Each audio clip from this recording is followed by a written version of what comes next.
Welcome to Cozy Mystery Stories, where the quintessential charm of an English village often conceals the most tangled of human secrets. In the picturesque hamlet of Willowbrook, the annual Fete is a time-honoured tradition of jam competitions and cheerful rivalries. But this year, beneath the bunting and bonhomie, older, darker contests fester. When a sudden storm traps the residents, the village green becomes a stage for a far more serious game, with a life as the forfeit. Chapter 1.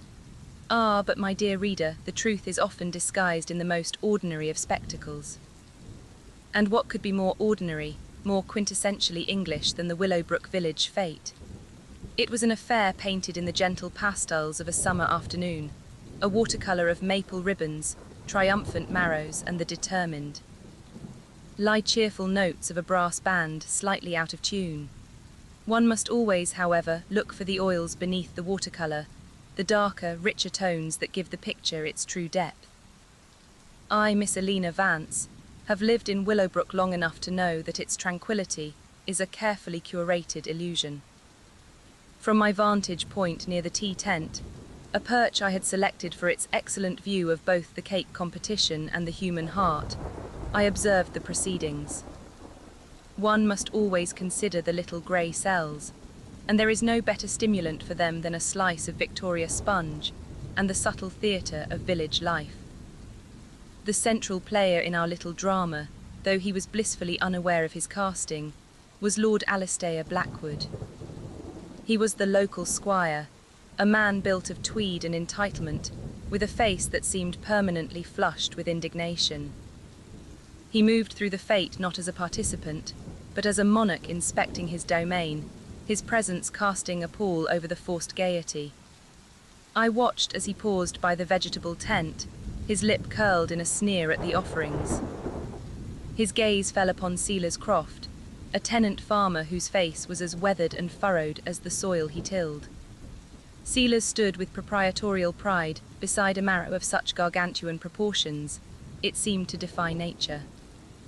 Another monstrosity, Croft, Lord Blackwood boomed, his voice carrying across the lawn. Compensating for a poor harvest are we. Silas Croft's hands, which were resting on his prize vegetable, clenched into fists. This marrow's won first prize 3 years running, your lordship. A testament to good, honest work. Something a man like you might not understand. The air grew thick with a tension that had nothing to do with the impending weather. Lord Blackwood's face darkened. Insolence will not pay your rent, Croft, nor will it prevent me from terminating your lease. Remember that. He jabbed a finger towards the farmer before striding away, leaving a wake of resentful silence. A classic confrontation, you might think, but the seeds of motive are often sown in the most public of quarrels. My eyes followed the squire on his belligerent tour.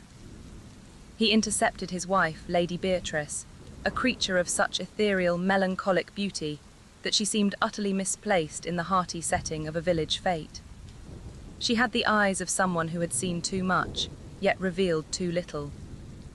He spoke to her in a low, vicious hiss, his words thankfully lost to the breeze, but her flinch and the whitening of her knuckles around her parasol spoke volumes. A gilded cage, I mused, is a cage nonetheless. Next in his path was the Reverend Michael Abernathy, a man whose gentle demeanour and kindly eyes were somewhat at odds with the rigid set of his jaw as he watched Lord Blackwood approach. Their conversation was brief, the Reverend's posture one of pained patience, Lord Blackwood's one of dismissive arrogance. The squire laughed, a short, barking sound devoid of humour, and slapped a donation tin with such force it rattled on its stand. Piety can be a most effective mask, but even the most devout of men have their limits. And so it went. A curt word to Major Harold Beaumont, the blustering publican whose face was a road map of broken veins and broken promises. A sharp reminder to Dr. Evelyn Reed, our sharp, modern physician, about a private matter she ought to keep private. Lord Blackwood was not merely a man. He was a walking collection of grievances, a magnet for secrets and ill will. As the afternoon wore on, the sky, which had been a placid blue, began to bruise with shades of grey and purple. The wind picked up, snatching at the bunting and whipping the ladies' skirts.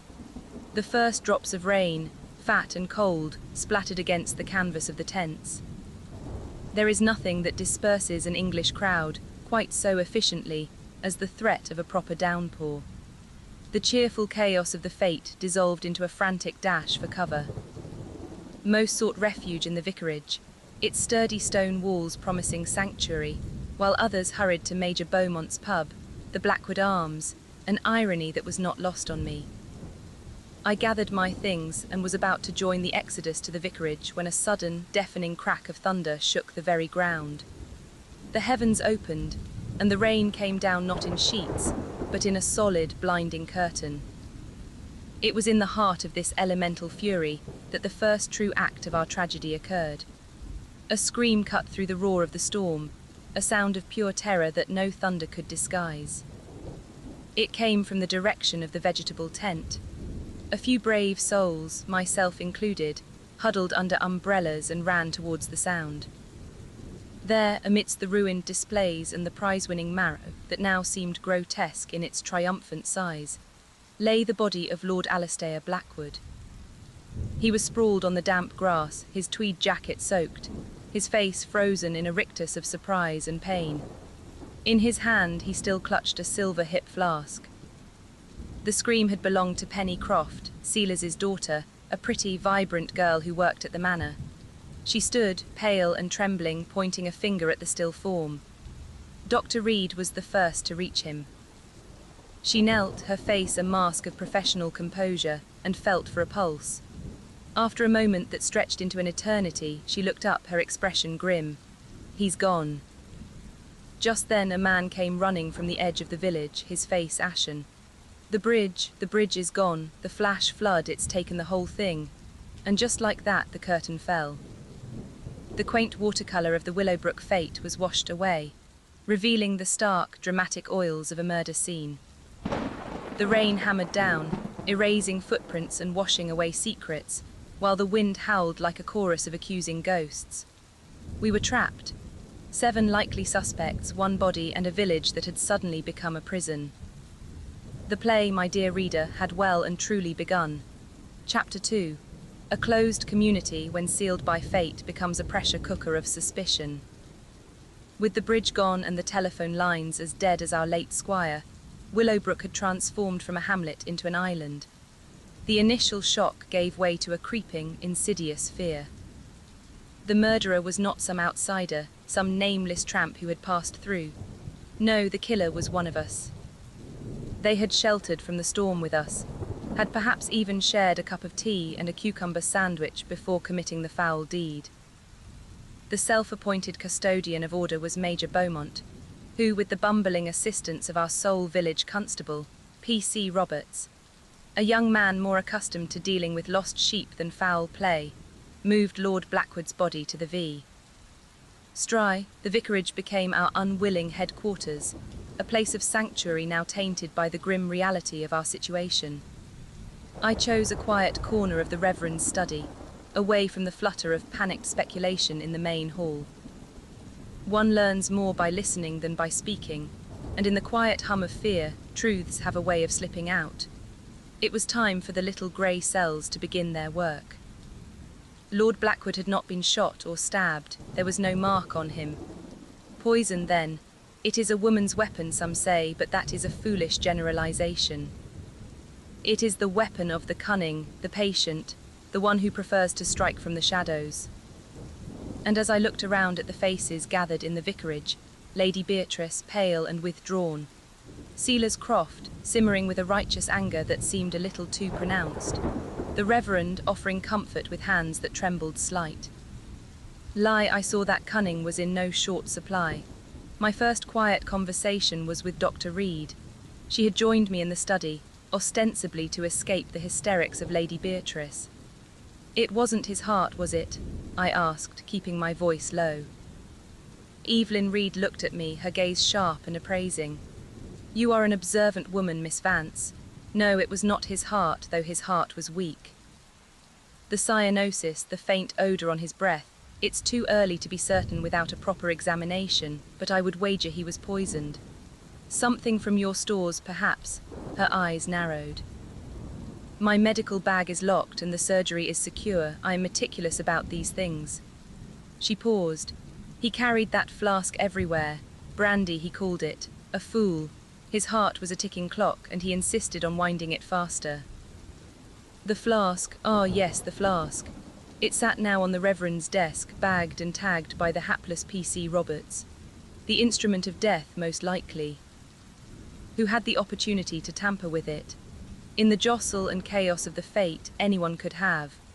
I found Silas Croft outside, staring into the relentless rain, his shoulders slumped. His earlier defiance had evaporated, replaced by a raw fear. A bad business, Mr. Croft, I began gently. He deserved it, Croft muttered, not looking at me. The man was a tyrant, ruining folk for sport. The police from town will see that argument as a motive, I pointed out. He turned on me then, his eyes blazing. I hated him, I'll tell any man that, but I'm no murderer. I was with Penny in the tea tent when the storm broke. Plenty saw us, an alibi of sorts, but poison does not always require the murderer's presence at the moment of death. I noticed angry red scratches on the back of his hands. You've had a run-in with a bramble bush, I see. He looked down at his hands, a flicker of something, was it panic, in his eyes. Aye, mending a fence this morning, it's hard work, Miss Vance, honest work. But his explanation, like his alibi, felt incomplete. Later I observed Lady Beatrice. Her grief was a strange, silent thing. She sat alone, not weeping, but staring into the middle distance as if watching a film only she could see. I recalled the whispered, vicious argument she'd had with her husband. Was she a grieving widow or a liberated one? He was a difficult man, she said to me, her voice a near whisper when I offered her a cup of tea. She looked at me then, her beautiful eyes swimming with unshed tears. He changed his will just last week. He told me so. He said I would be surprised. A red herring or a vital clue. A disinherited wife has a motive as old as time itself. But her sorrow felt genuine, though perhaps not for the reason we all assumed. It was the sorrow of a long-term prisoner, unsure what to do with sudden, unexpected freedom. My attention was drawn to a small object P.C. Roberts had found near the body, now lying next to the flask. It was a delicate lace handkerchief, finely made, with a small embroidered monogram, a single letter B. It seemed to point directly to Lady Beatrice Blackwood, or perhaps I thought to Major Harold Beaumont. It was the sort of old-fashioned affectation a man like him might cling to. When I spoke with the Major, he was loudly, defensively proclaiming his innocence to anyone who would listen. Owed the blighter money, yes, a gambling debt. Everyone knew it, but I'm a man of honour, I'd have paid him back. This is a damned disgrace. His hands shook as he poured himself a generous measure of the vicar's sherry. It was not, I noted, the tremor of fear. It was the fine, persistent tremble of a man in desperate need of a stronger drink. Lord Blackwood's flask would have been a sore temptation. As the evening drew in, a new piece of drama unfolded. Doctor. Reed came rushing back into the vicarage, her composure finally shattered. My surgery, someone's broken in. We followed her back to her small cottage. The back door had been forced, the lock splintered. Inside, her surgery was in disarray. Bottles and vials were strewn about. Her poisons cabinet, a sturdy locked box, had been pried open. Is anything missing? I asked, my mind racing. She took a quick, frantic inventory. No, that's the odd thing. The digitalis, the morphine, it's all here. It's just been disturbed. Ah, but my dear reader, this was not the act of a thief. This was the act of a murderer. A clumsy, panicked attempt to cast suspicion upon the good doctor, to suggest the poison had come from her stores after all. The killer was getting nervous, and a nervous killer makes mistakes. I noticed something else. On the damp soil of the doctor's small herb garden, just outside the broken door, was a single, partial footprint. It was muddled by the rain, but it was clear enough. And beside it, a few crushed leaves of a plant with handsome, bell-shaped purple flowers. Foxglove, the source of digitalis, a poison that grows in any English country garden for those who know where to look. Chapter 3. The night was long. Sleep was a luxury none of us could afford, each creak of the old vicarage floorboards, each sigh of the wind a potential threat. Paranoia, you see, is a communicable disease, and it had infected Willowbrook entirely. By morning the rain had subsided, leaving behind a world washed clean, yet feeling filthier than ever. The isolation remained absolute. The failed attempt to frame Dr. Reed had shifted the dynamic. It was an act of desperation, and it told me the killer was an amateur, someone unaccustomed to the grim business of murder and its aftermath. A professional would have been calmer, more meticulous. This was personal. One must always look for the person who seems to have no connection, the spectator in the stalls who is, in fact, the author of the play. My gaze fell upon Mr. Arthur Pendleton, the retired solicitor. He had remained on the periphery, a quiet, unassuming man who watched everything with an unnerving stillness. He offered no theories, cast no aspersions. He simply observed. I found him in the Reverend's study, poring over a large-scale map of the parish that hung on the wall. He seemed particularly interested in the lands surrounding the Blackwood estate. A fascinating document, is it not, Mr. Pendleton? I said, entering the room. History in ink and parchment. He started, as if pulled from a deep trance. Indeed, Miss Vance, I find old maps quite compelling. They tell stories. And what story does this one tell you? His finger traced a faint, dotted line on the map. This old footpath here, it runs from the Croft farm right across to the old mill, marked as a public right-of-way for centuries, it seems. Yet I believe Lord Blackwood had it closed off some years ago. He did, I confirmed. There was a great deal of unpleasantness about it. He claimed it was for privacy. Privacy, Mr. Pendleton repeated, his voice devoid of inflection. A convenient excuse for all manner of things. It was an odd fixation, a footpath, in the midst of a murder investigation. The little grey cells tingled. Trivialities are the linchpins of great discoveries. Why this interest? Why now? My next port of call was the church itself. While the Reverend was busy with his flock of frightened sheep in the vicarage, I slipped into the quiet, cold sanctuary. It felt wrong to be thinking of murder in such a place, but human nature does not respect hallowed ground. I made my way to the vestry, where the church records were kept in a heavy, iron-bound chest. I was looking for something, though I was not entirely sure what. The Reverend had mentioned Lord Blackwood's failure to make good on a significant donation. Perhaps there was a record of it. I found the parish ledger, a weighty tome bound in cracked leather. I leafed through the recent pages, noting the neat, spidery script of the vicar, and then I saw it. A page had been recently and raggedly torn out. It was from the section for the current year. The donation, perhaps, it seemed a rather dramatic way to conceal a simple financial matter. It felt personal, like the break-in at the surgery, an act of panicked concealment. My quiet contemplation was interrupted by Penny Croft. She had come to light a candle, her young face etched with fear and a sorrow that seemed too deep for a mere employee. "He was a terrible man, Miss Vance," she whispered, her hands clasped tightly together. "But to die like that, you were fond of him?" I asked, a deliberately neutral question. Her head snapped up, her eyes wide with what looked like panic. "No, not fond, never. He paid my wages, that's all."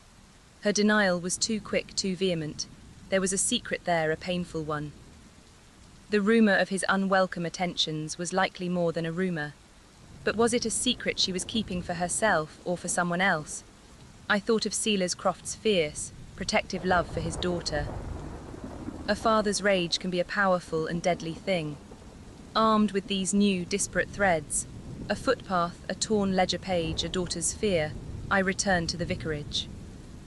The suspects were gathered in the parlour, the air thick with unspoken accusations. Major Beaumont was cornering Silas Croft. "You had the most to gain, Croft. He was going to throw you off your land."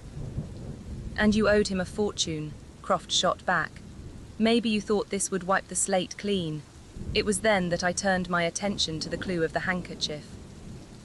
P.C. Roberts had it on the mantelpiece, a small, pathetic piece of evidence in a crime that was growing larger by the hour. I picked it up carefully. The letter B, Beatrice, Beaumont. But what if it stood for something else?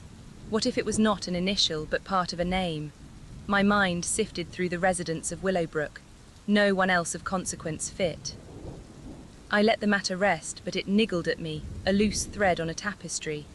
The time had come, I decided, to assemble the cast. The storm outside had passed, but the storm within was about to break. One must orchestrate the final act carefully, allowing each player their moment upon the stage before revealing the truth. P.C. Roberts, I said, my voice cutting through the bickering. I believe it would be beneficial if we all gathered together. I have a few observations I should like to share. Chapter 4. There is a certain theatricality to a denouement, my dear reader. It requires the right setting, the right atmosphere. The vicarage parlour with its dark wood, heavy velvet curtains and the strained, pale faces of our dramatis personae was a perfect stage. The storm had passed, but the air within the room was heavy, charged with the electricity of imminent revelation. I stood before the fireplace, the small, damning collection of evidence on the mantelpiece behind me, the silver flask, the handkerchief, a small, muddy clod of earth from the doctor's garden. Everyone was present. Lady Beatrice, a study in tragic stillness. Sealers and Penny Croft, huddled together for support, Doctor. Reed, her arms crossed, her face a mask of clinical detachment. Major Beaumont, sweating profusely despite the room's chill. And the quiet Mr. Pendleton, watchful as ever. Our host, the Reverend Abernathy, stood slightly apart, his expression one of deep pastoral concern.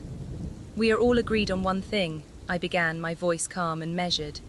Lord Blackwood was murdered, poisoned. The act was committed by someone in this room, a collective intake of breath. The accusation, once a general miasma of suspicion, was now a sharp, pointed thing. The police will no doubt focus on the most obvious motives, I continued, my gaze sweeping across them. Mr. Croft, you were facing eviction. Major Beaumont, you were in significant debt. Lady Beatrice, you were in an unhappy marriage and stood to inherit, or perhaps, as you were told, not to. I let the words hang in the air. These are powerful motives. And the murderer has been clumsy, trying to point us in these directions. The break-in at the surgery was a foolish attempt to frame Dr. Reed. The public argument with Mr. Croft was a gift to any killer wishing to deflect blame. I paused, picking up the handkerchief. This was found near the body. The initial B led us to think of Lady Beatrice or Major Beaumont, but I believe it was dropped during an earlier, unobserved confrontation. Major, you confronted Lord Blackwood about your debt shortly before the storm, did you not? He laughed at you, and in your agitation you dropped this. A small but telling piece of misdirection. The Major flushed a deep crimson but did not deny it. But the poison, I went on, was not administered at the Fete. Ah, but dear reader, the truth is often hidden in plain sight. We were all so focused on the flask. But Lord Blackwood was on medication for his weak heart. Capsules he took every single morning, administered by his wife. Every eye turned to Lady Beatrice, who shrank back as if struck. No, she whispered, her voice trembling. I only gave him what the doctor prescribed. Precisely, I said, but the capsules were being tampered with. For several days, the medicine within was being replaced with a small amount of powdered foxglove leaf, a cumulative poison. The dose he took yesterday morning was the final, fatal one. The brandy he drank from his flask at the Fete, combined with the exertion and the shock of the storm, simply hastened the inevitable. The poisoner knew his health, knew his habits, and used them against him. A terrible silence descended upon the room. Only a few people had the continuous access to the manor and the knowledge to carry out such a plan, I stated. The family, the staff, and the vicar, who was a frequent visitor, offering counsel to a troubled Lady Beatrice. I turned to Mr. Pendleton. You, sir, also have a secret. Your interest in the old footpath was more than academic. Pendleton is not your name, is it? The quiet man looked at me, and for the first time a flicker of emotion crossed his face. "No," he said, his voice steady. "My name is Arthur Wainwright. Lord Blackwood's father, with the help of a corrupt solicitor, used the illegal closure of that public footpath to bankrupt my family and drive us from our land. I became a solicitor myself to find a way to ruin Alistair Blackwood legally, to reclaim what was stolen. I came here for justice, Miss Vance, but I did not murder him. I believed him. His was a motive of cold, legal revenge, not passionate poison. So we are left with a crime that required intimate access, medical knowledge, and a powerful, hidden motive. A motive so deep it would drive a person to shatter the commandment, 'Thou shalt not kill.' My gaze finally came to rest on the Reverend Michael Abernathy. He stood perfectly still, his face pale but serene. 'That is a grave accusation, Miss Vance. It is a grave crime, Reverend. I found a page torn from your parish ledger. Not a record of a donation, I think. A donation would be of no interest to Lord Blackwood. No, he was a man who dealt in the currency of secrets. He had discovered something in your records, a secret from your past, long before you came to Willowbrook, long before you took your vows.' The Reverend closed his eyes. 'What are you suggesting?' 'I am suggesting,' I said, my voice softening slightly, 'that the secret concerned a baptism. The baptism, 25 years ago, of an illegitimate baby girl, given up to a noble but childless couple to raise as their own. A baby girl who grew up to be Lady Beatrice Blackwood.' A gasp from Beatrice. She stared at the vicar, her eyes wide with disbelief and dawning horror. 'Lord Blackwood discovered this,' I pressed on. 'He intended to use it to destroy you and, more importantly, to control his wife completely with the shame of her true parentage. You could not allow that. You, Reverend, are Lady Beatrice's father.' The confession, when it came, was a torrent of anguish. 'He was a vile, godless man,' the Reverend cried, his composure finally breaking. 'He came to me, waving a copy of the certificate. He laughed. He was going to tell her to tell the world that she was the bastard child of a country priest, to ruin her. My daughter, I had to protect her, it was the only way.' 'So you began to poison him,' I said, finishing the tale. 'You who had access to the foxgloves in every garden. You who visited the manor under the guise of pastoral care. You who could counsel your own daughter while slowly murdering her husband right under her nose. The footprint in the doctor's garden was yours, from a night you went to gather more leaves. You tore the page from the ledger in a panic after the murder was discovered. Everything you did was to protect your child.' Reverend Abernathy slumped into a chair, his face in his hands, a broken man. 'It was justice,' he whispered. 'A divine judgment. Lady Beatrice, my dear reader, did not scream or faint. She walked slowly across the room and knelt before the weeping vicar. She placed a hand on his shoulder, not in condemnation, but in a gesture of sorrowful, complicated understanding. The prisoner and the unlikely liberator, bound by a secret far darker than any of us had imagined. Just then, a sound from the outside world broke the spell, the distant, unmistakable drone of an engine. Help was arriving. Our isolation was over. But for the inhabitants of Willowbrook, the true confinement, the prison of memory and guilt and revelation, was only just beginning. The whispers, I suspect, would linger in this quaint English hamlet for a very long time to come.